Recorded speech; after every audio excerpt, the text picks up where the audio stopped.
D भर्ती का form भरने के लिए आपको गूगल ओपन करना है। गूगल में लिखना है ऑनलाइन अपडेट एसटीएम या वेबसाइट मिलेगा, इससे आपको ओपन करना है और यहीं पर मिलेगा railway group D apply online link, जिस पर क्लिक करना है।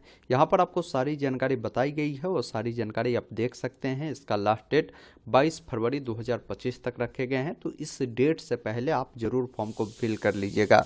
बाकी भर्ती 32,400 कुछ पदों पर है और क्वालिफिकेशन 10वीं पास है, तो फॉर्म को अप्लाई कर सकते हैं। आपकी न्यूनतम उम्र 18 साल, अधिकतम 36 साल। बाकी उम्र में छूट जो है ओबीसी को 3 साल, एससी एसटी को 5 साल यहाँ पर दिए गए हैं। एप्लीकेशन फी 500 रुपये लगेंगे जनरल ओबीसी डब्ल्यूएस को, जिसमें 400 रुपये आपके रिफंड होंगे। एससी एसटी डब्ल्यूएस को जो लगेंगे वो 250 लगेंगे, 250 रुपये रिफंड होंगे। तो ये सारी चीज़ें देखने के बाद अगर आपको अप्लाई करना है तो यहीं पर ऑनलाइन अप्लाई का लिंक है। आपको पहले रजिस्ट्रेशन करना है तो आप रजिस्टर वाले विकल्प पर क्लिक करेंगे और लॉगिन करना है। अगर आपका पूर्व में कोई अकाउंट बना है, क्योंकि रेलवे का अगर कोई भी अगर आपने फॉर्म को भरा होगा तो पहले से ही अकाउंट बना होगा, तो आप उसके मदद से लॉगिन भी कर सकते हैं। या नहीं तो जब इनके वेबसाइट पर आएंगे तो यहाँ पर दोनों ऑप्शन मिलता है। अब जिन लोगों का पहले से अकाउंट बना है तो मैंने बताया कि आप अपना मोबाइल नंबर या ईमेल आईडी दोनों में से कोई एक जानकारी देंगे, जो पासवर्ड आपने सेट किया था उसे डालेंगे, चेकबॉक्स पर टिक कर लॉगिन करेंगे। अगर मान लीजिए आपको पासवर्ड नहीं पता है तो फॉरगेट पासवर्ड पे क्लिक करेंगे, अपना मोबाइल नंबर, ईमेल आईडी, जो भी डेट ऑफ बर्थ है उसे डालेंगे, चेकबॉक्स पर टिक कर प्रोसीड करेंगे तो आपके ईमेल पर पासवर्ड भी भेज दिया जाता है, उसके मदद से लॉगिन करेंगे। लेकिन जो लोग नए हैं जिनको अपना रजिस्ट्रेशन करना है तो आपको एक ऑप्शन मिलता है क्रिएट एन अकाउंट का, जिस पर आपको क्लिक करना है। यहाँ पर बोला भी जाता है कि अगर आपने पूर्व में किसी भी प्रकार के रेलवे के कोई फॉर्म भरा था तो आपका अकाउंट पहले से ही बना होगा, तो वही यूजर आईडी पासवर्ड की मदद से लॉगिन करें। लेकिन आपका कोई अकाउंट है ही नहीं तो आप सिंपली ओके करें और नए सिरे से आप रजिस्ट्रेशन कर सकते हैं, जिसमें सबसे पहले नेशनलिटी में इंडियन चयन करना है। पर्सनल इन्फॉर्मेशन में आपका जो भी नाम है आप अपना पूरा नाम लिखेंगे, उसी नाम को दोबारा से डालेंगे। अगर आपने कभी भी नाम चेंज किया तो यस करेंगे, नहीं किया तो नो वाले विकल्प पर क्लिक करेंगे। जो भी आपका डेट ऑफ बर्थ होगा यहाँ पर कैलेंडर मिलता है, सबसे पहले जो भी साल हो, जो भी आपका महीना हो, आप इसको यहाँ से बढ़ा घटा सकते हैं और जो भी डेट हो उसको इस प्रकार चयन करेंगे। उसे दोबारा से डालना है, जेंडर बताएंगे, लड़का है तो मेल, लड़की है तो फीमेल चुनेंगे, उससे दोबारा से आपको डालने की ज़रूरत होगी।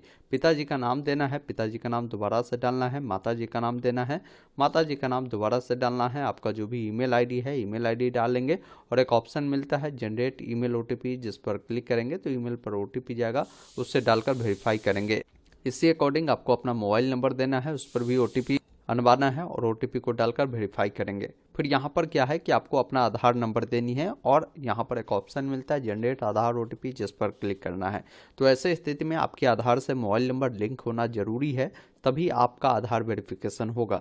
तो जैसे ही ओटीपी को डालकर वेरीफाई करेंगे तो आधार भी वेरीफाई हो जाएगा। इस चेकबॉक्स पर टिक करना है। अब आपको एक पासवर्ड क्रिएट करना होगा, जिसमें आपको एबीसीडी का कोई भी बड़ा अक्षर, कोई भी छोटा अक्षर, कोई भी सिंबल, कोई भी अंक आपको उपयोग करना है। उसी पासवर्ड को दोबारा डालना है।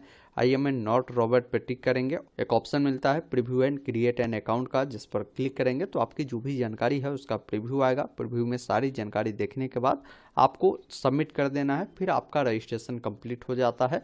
फिर जब रजिस्ट्रेशन हो जाता है तो आपको लॉगिन वाला पेज आ जाएगा, या लॉगिन वाले पर आकर आप यहाँ पर जब आप आएंगे तो जो मोबाइल नंबर ईमेल आईडी अभी आपने दिया है रजिस्ट्रेशन के लिए वो डालेंगे, पासवर्ड जो भी आपने सेट किया है उसे डालेंगे, चेकबॉक्स पर टिक कर लॉगिन वाले विकल्प पर क्लिक करेंगे। अब जैसे ही आप लॉगिन करते हैं तो आपके सामने यहाँ पर इस प्रकार डैशबोर्ड खुलता है। एक ऑप्शन मिलता है ऑनलाइन एप्लीकेशन का, जिस पर क्लिक करना है, जिसमें आपको लास्ट डेट भी बताया गया है कि 22 फरवरी तक इसका फॉर्म भरना है। अब यहाँ पर आपको बताना है कि किस आरआरबी से आपको अप्लाई करना है। देखिए कभी कभी यहाँ से सिलेक्ट नहीं होगा तो आपको नीचे में जो ऑनलाइन एप्लीकेशन का ऑप्शन है इस पर टिक करना है और आपको जिस भी आरआरबी से अप्लाई करना है उस आरआरबी को आप चयन करेंगे। अब मैं कहूँगा कि आरआरबी को चयन करने से पहले इसका नोटिफिकेशन अवश्य देख ले कि किस आरआरबी में कितनी भर्ती है। तो यहाँ पर डिटेल नोटिफिकेशन का लिंक है, आप इस पर क्लिक करेंगे, जिसमें आपको नोटिफिकेशन के 52 नंबर पेज से अलग अलग आरआरबी वाइज जानकारी दिया है। जैसे देखिए WR मुंबई में जो भर्ती है, किस कैटेगरी के लिए किस पोस्ट में कितनी भर्ती है वो जानकारी आप देख पाएंगे। टोटल कितनी भर्ती है वो जानकारी बताए गए हैं कि 4672 सीटें यहाँ पर रखे गए हैं। इसके अलावा जयपुर में देखेंगे कुल भर्ती कितनी है, 1433 है, वो आप देख पाएंगे। और इसके अलावा अगला जो है हुबली में कितनी भर्ती है वो जानकारी आप देख सकते हैं। तो इस अकॉर्डिंग जानकारी को नोटिफिकेशन से देख लेंगे। वैसे मैं आपको लगभग हर जोन का लगभग सीटें बताया है कि भाई कहाँ कितनी सीटें है, वो आप यहाँ पर देख पा रहे होंगे। अब आपको देखना है कि आपको कहाँ से अप्लाई करना है। बाकी आगे मैं बात करूँगा कि बेस्ट जो पोस्ट का प्रेफरेंस है वो कौन है, कौन सा पोस्ट आपको डालनी चाहिए, वो सारी चीज़ें आगे मैं डिस्कस करूँगा। तो आप अपने अकॉर्डिंग जिस भी आपको जोन से अप्लाई करना है, आप उस जोन को यहाँ से चयन करेंगे। मैं किसी एक जोन को चयन करता हूँ आपको समझाने के लिए। आपको जो जोन चुनना है उसको चुनेंगे, चेकबॉक्स पर टिक करने के बाद नेक्स्ट वाले विकल्प पर क्लिक करना है, जिसमें देखेंगे आपकी जो लगभग जानकारी है यहाँ पर फिलअप रहता है। अब यहाँ पर कुछ जानकारी बतानी है कि आप मैरिड है या अनमैरिड है, वो जानकारी सेलेक्ट करेंगे। रिलीजन बताएंगे कि किस धर्म से बिलोंग करते हैं, हिंदू, मुस्लिम, क्रिश्चियन, सिख, बौद्ध, जो भी है आप उसको चयन करेंगे।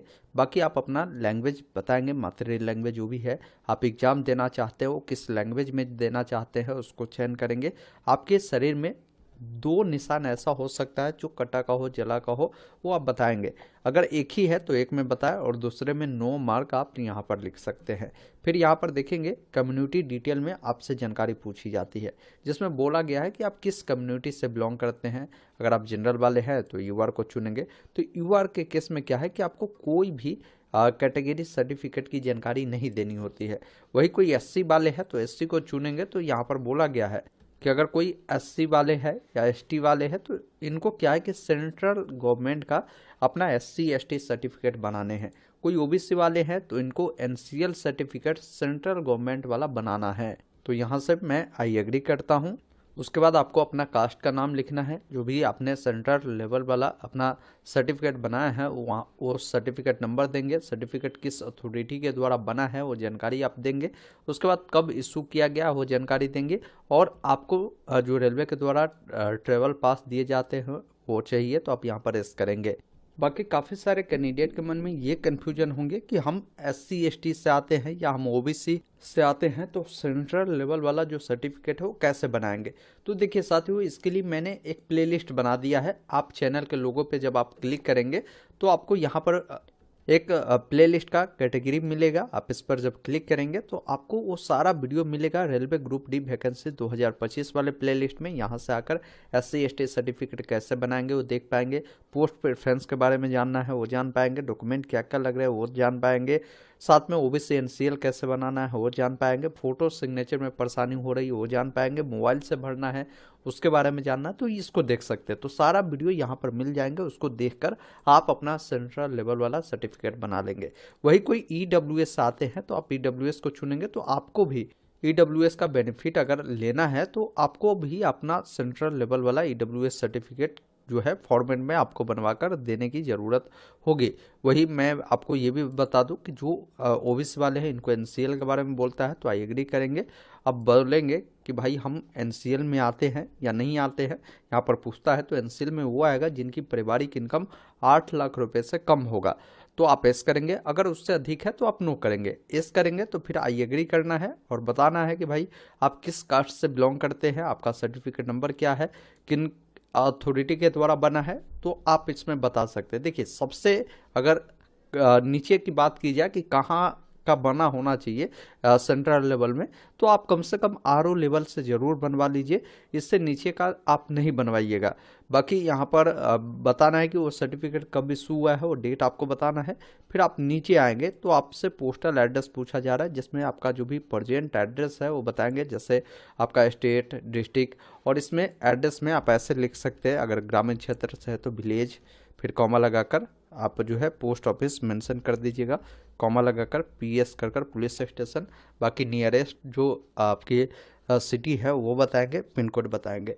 अगर आपका प्रेजेंट परमानेंट समान है तो चेकबॉक्स पर टिक करेंगे, दोनों फिल होगा। अलग अलग है तो अलग अलग जानकारी को फिल कर यहाँ से सेव करेंगे, फिर नेक्स्ट वाले विकल्प पर क्लिक करेंगे। इस प्रकार आपका पर्सनल डिटेल सक्सेसफुल सेव होता है। अब आप अगले डिटेल में आते हैं, जिसमें कुछ एडिशनल जानकारी पूछी जाती है। अगर आप एक्स सर्विसमैन है तो एस करें, नहीं तो नो करें।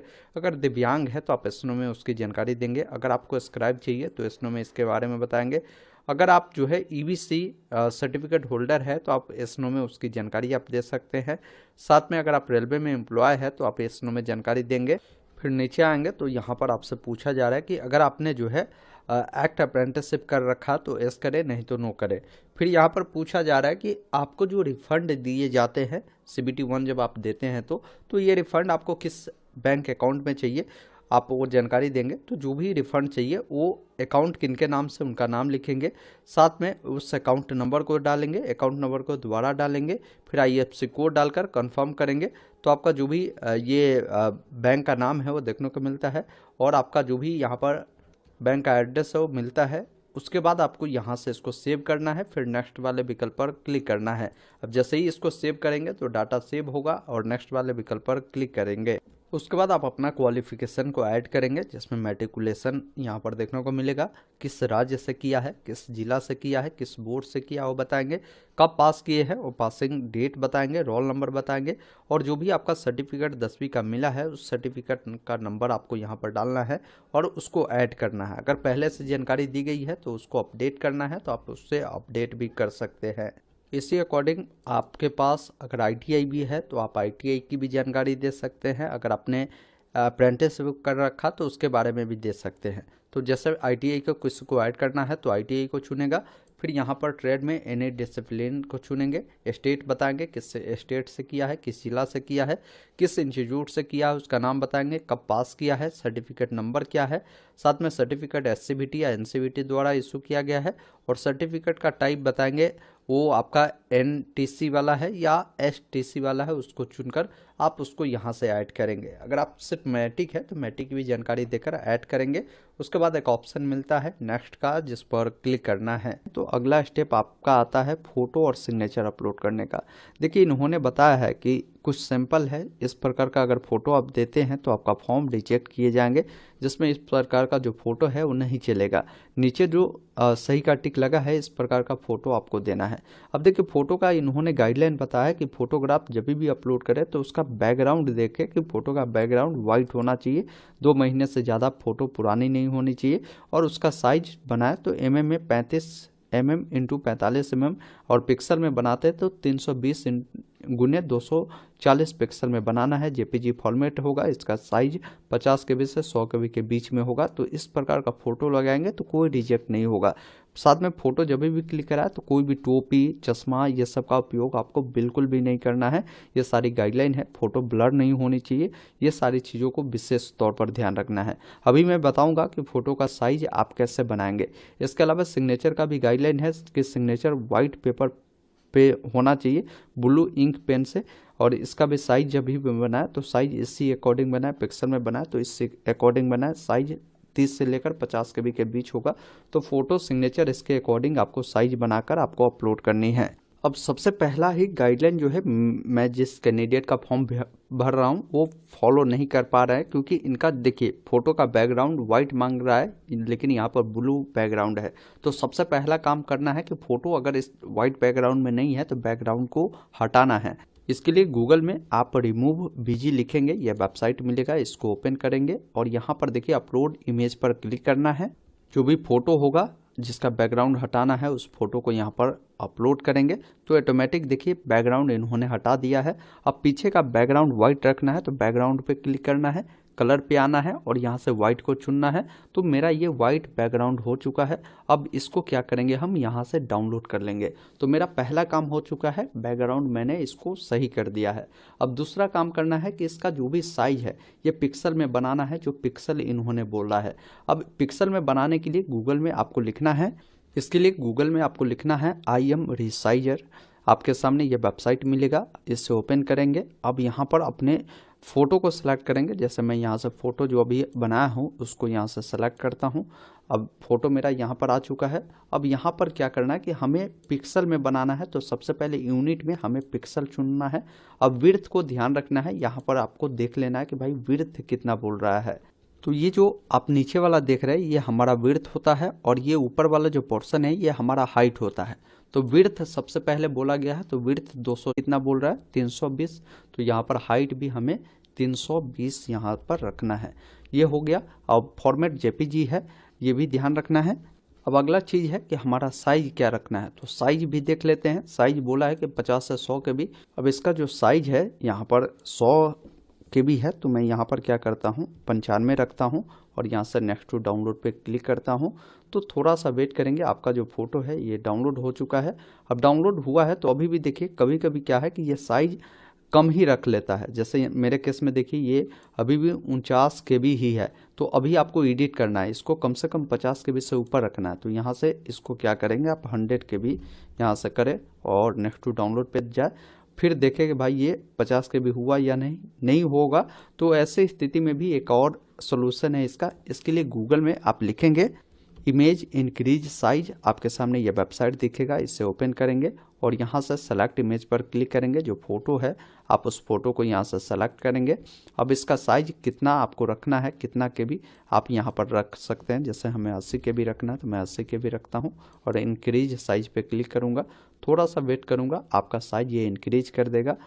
फिर यहाँ से इसको डाउनलोड हम कर लेंगे। तो ये कुछ प्रॉब्लम आपको हो सकते हैं फ़ोटो सिग्नेचर में, तो आप इसको यहाँ से भी एडिट कर सकते हैं। इजीली आपका एडिट होगा, फ़ोटो की क्वालिटी अगर अच्छी होगी तो।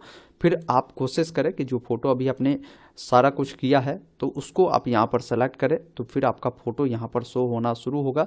अगर इसमें भी अभी भी क्रॉप आपको करनी है तो यहाँ पर जूम इन जूम आउट का ऑप्शन है, आप यहाँ से जूम इन जूम आउट कर सकते हैं। मेरा सही है तो मैं सही वाले टिक पर क्लिक करूँगा और थोड़ा सा वेट करेंगे तो देखेंगे आपका फ़ोटो जो है सक्सेसफुली यहाँ पर अपलोड हो चुका है, बिल्कुल गाइडलाइन के अकॉर्डिंग। अब इसी अकॉर्डिंग सिग्नेचर को भी बनाना है, तो सिग्नेचर का भी आपको जो विड्थ है 140 है और हाइट 60 है। पुनः आपको इस वेबसाइट पर आना है, IM Resize पर आपको इस वेबसाइट को ओपन करना है। जहाँ भी आपका सिग्नेचर है यहाँ से सेलेक्ट वाले पर जाकर सिग्नेचर को सिलेक्ट करेंगे। यहाँ से आपको पिक्सल कर लेना है और यहाँ पर जो विड्थ रखना है 140 और हाइट कितना है 60 है, तो आप इसको इस अकॉर्डिंग रखेंगे। और नेक्स्ट टू यहाँ पर इसका साइज भी आपको देख लेना है, तो साइज जितना भी मांगा जाए, साइज बोला गया है 30 से 50 KB, तो आप यहाँ पर अपने अकॉर्डिंग, जैसे मैं 45 KB यहाँ पर रखता हूँ और नेक्स्ट टू डाउनलोड पे क्लिक करूँगा। आप थोड़ा सा कम बेस भी कर जब यहाँ से नेक्स्ट टू डाउनलोड करेंगे तो यहाँ पर दिखा देगा कि कितना KB में ये आ रहा है। तो फिर आप चाहे तो यहाँ से इसको चेंज कर बढ़ा भी सकते हैं, ज़्यादा हो रहा है तो यहाँ से भी घटा सकते हैं। अगर यहाँ से बढ़ घट नहीं रहा है तो उसके लिए दोबारा काम करना है। इमेज इंक्रीज साइज वाले जो वेबसाइट है इसको आपको ओपन करना है और जो भी आपका सिग्नेचर हो या फोटो हो जिसका भी साइज बढ़ाना है उसको सेलेक्ट करेंगे। अब जितना भी KB में आपको चाहिए आप यहाँ पर उससे लिखेंगे और इंक्रीज साइज पे क्लिक करेंगे। थोड़ा सा आपको वेट करना है, आपका जो साइज है वो बढ़कर आ जाएगा। अब यहीं पर आपको डाउनलोड करने का भी ऑप्शन जो है आपको मिल जाएगा, आप इस डाउनलोड वाले विकल्प पर क्लिक करेंगे।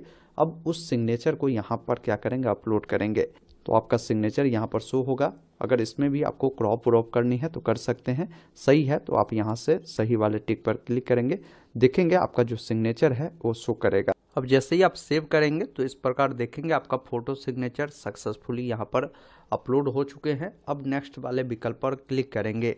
अब उसके बाद आप अगले स्टेप में आते हैं। आप जिस भी पोस्ट के लिए एलिजिबल होते हैं और जिस जोन से अप्लाई कर रहे हैं उस जोन में जो भी पोस्ट रखे गए होंगे वो सारा पोस्ट आपको मिलता है। जैसे 14 प्रकार के अलग अलग इसमें पोस्ट है, तो आपको कौन सा पोस्ट पहले रखना है ये आपको पहले डिसाइड करना होगा। तो इसके लिए मैं आप सभी को बता दूं, मैंने एक बेस्ट जो है आप सभी के लिए पोस्ट प्रेफरेंस बना रखा है। आप चाहे तो इस अकॉर्डिंग पोस्ट का प्रेफरेंस आप रख सकते हैं। जैसे सबसे अच्छा जो पोस्ट है मैंने सबसे ऊपर उससे रखा है, उससे जो अच्छा पोस्ट है उसको मैंने रखा है। तो इस अकॉर्डिंग मैंने 14 प्रकार का अलग अलग पोस्टों के बारे में बताया है। आप इस अकॉर्डिंग भी पोस्ट का प्रेफरेंस दे सकते हैं। पहला पोस्ट आप जो है अपॉइंटमेंट को दे सकते हैं, ये अच्छी भर्ती ग्रुप D में होती है, इसमें ज़्यादा आपको परेशानी नहीं होगी। इसके अलावा देखेंगे आपके वर्कशॉप के जितने भी पोस्ट है वो सारे अच्छे होते हैं, इनको भी पोस्ट प्रेफरेंस में आप टॉप पे रख सकते हैं। कैरेज वैगन का भी आप पोस्ट को रख सकते हैं। साथ में जो लोको शेड होते हैं इलेक्ट्रिक वाला उसमें भी आप जा सकते हैं, जिसमें जो भी इलेक्ट्रिक इंजन होते हैं वो सब बनते हैं। इसके अलावा डीजल इंजन जो बनते हैं उसमें आप जा सकते हैं। इसके अलावा आपको जो है ऑपरेशन वाले में भी आप जा सकते हैं। तो ये पोस्ट जो है ये कुछ अच्छे पोस्ट है जिसका मैंने प्रेफरेंस आपको दिया है, आप इसको रखेंगे। सबसे लास्ट में ध्यान रखेंगे कि आप जो है ट्रैक मेंटेनेंस का रखें, जो कि रेलवे ग्रुप D में ये पोस्ट इसलिए मैं कहता हूँ कि पीछे रखें क्योंकि इसमें काम थोड़ा सा डिफ़िकल्टी वाला होता है। आपको ट्रैक पे आपको दे दिए जाते हैं कि ट्रैक का मेंटेनेंस का काम है, मतलब कहीं भी कोई डैमेज होता है तो ये आपको देख रेख होता है।